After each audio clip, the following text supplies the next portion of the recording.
What a way to end it. Gentlemen sweep, Miami. It's weird to watch Miami have Patty Mills, what looks like Nikola Jovic. I think Haywood Highsmith's out there. Who do they have? Who else is out there? Is it DeLon Wright? And man, this like hodgepodge of guys out there. I mean, half of like DeLon Wright's cool. Jovic is cool. Thomas Bryant's cool is out there. But it's just weird, like none of these guys played, and they're going up against Xavier Tillman, Peyton Pritchard, who's that Svi Mikhailou, and I'm forgetting who's the last guy out there, but man, this is such an interesting, I think it's O'Shea Brissett right there, so what an interesting group of guys, that culminating group of guys out there to end this, and this is like the last 5 minutes of the game.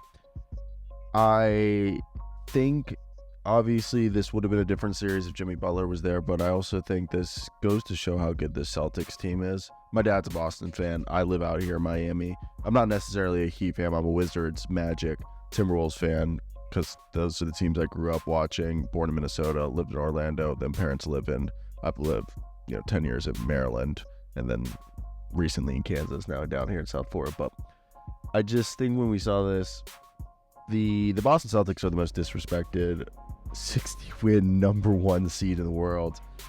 And what I mean by that is this was a team that people, yes, the Heat should never be underestimated.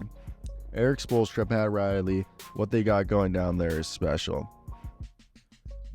And to think that, yeah, with Jimmy Butler and a healthy team, maybe this was a different matchup, maybe this was a different series, but that wasn't the case. And even if it was, we're talking about a team that purposely went out and got Drew Holiday and Kristaps Porzingis to match up against the Heat, because last year they got out rebounded, they got out beat on the perimeter. Now they have two studs on the perimeter with Derrick White and Drew Holiday.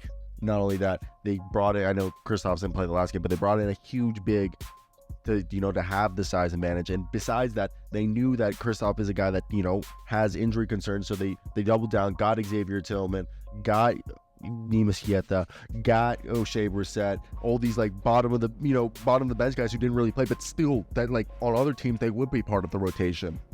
So for me, I think that was a huge part of this. When you looked at this Celtics team, and in a sense that I think it was disrespectful on our part to underestimate them, as this was, I mean, for example, Caleb Martin, Tyler Hero, DeLon Wright, Nikola Jovic, and man was the starting lineup. I mean, Duncan Robinson achieved all series. We're seeing Jaden Springer out here, bro.